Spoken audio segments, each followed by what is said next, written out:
You find carriage bells in the Caribbean, too, in Jamaica and Bermuda and other places.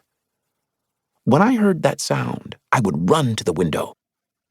A few of the young grandchildren stayed home with my grandmother Gertrude during the day while my mother and my grandfather went to work and my aunts and uncles went to school.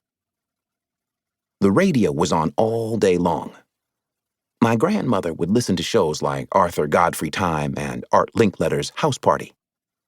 Art Linkletter had a house band that featured an accordion player. I still remember that in particular because I wasn't crazy about accordion at that time, and I thought the band sounded strange. After their shows finished, sometimes my grandmother would switch to another station where they were playing classical music.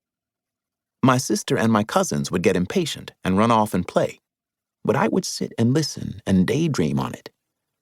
And then it might go from that to Serbian music, because Chicago had the biggest Serbian community in the country, the largest outside Yugoslavia. There was a Serbian radio station, a Serbian newspaper, and there was also a large Polish population, mostly living in an area behind the stockyards, so that music would come on too. In those days, radio was more or less a hodgepodge. I remember Mexican music, country music, which people used to call hillbilly back then, jazz, rhythm and blues, boogie-woogie, plus regular programming including radio plays, detective shows, and science fiction. On Sundays, my grandfather would put on a gospel station and listen to Mahalia Jackson, James Cleveland, Clay Evans, and the Pilgrim Travelers. There was a little of everything. In a way, you could say that the programmers didn't have any idea what they were doing, which is the way it really should be. It was uncontrolled, untamed by the forces of commercialism. A lot of it was improvised. Television was like that in the beginning, too.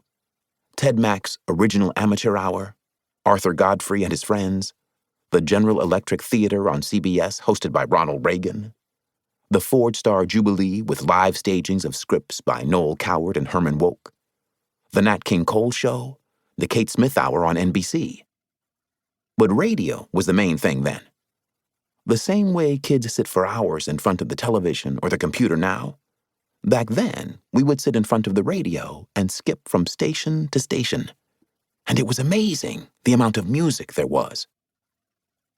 By the time I hit high school, Studs Terkel had started hosting his radio show on WFMT, and I was enthralled by how wide and eclectic he made the world sound.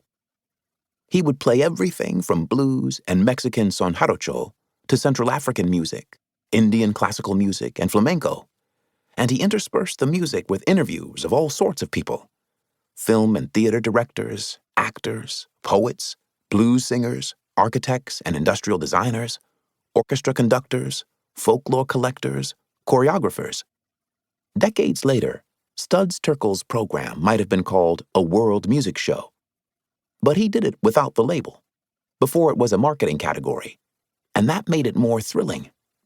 Your ears could roam, and you heard unexpected echoes between far-flung corners of the globe. When I was young, boogie-woogie was the music that caught my attention. Before it did, I wasn't even aware that there was a piano in the house. It was in the hallway, a player piano, the kind you stick rolls in. When I started hearing boogie-woogie, it was popular then. Albert Ammons, Pete Johnson, Meade Lux Lewis, and people like that. I was just swept off. I was determined to learn how to play it myself. And when I was in elementary school, I started pecking at the piano. I didn't take formal lessons, but I was able to figure out some things by ear. I would sit there engrossed, trying to replicate a riff I heard on the radio or on a record, straining to stretch my little hands to fit those piston-like left-hand rhythms. Sometimes I'd put on a piano roll, and then I could see where the keys were depressed and follow the patterns.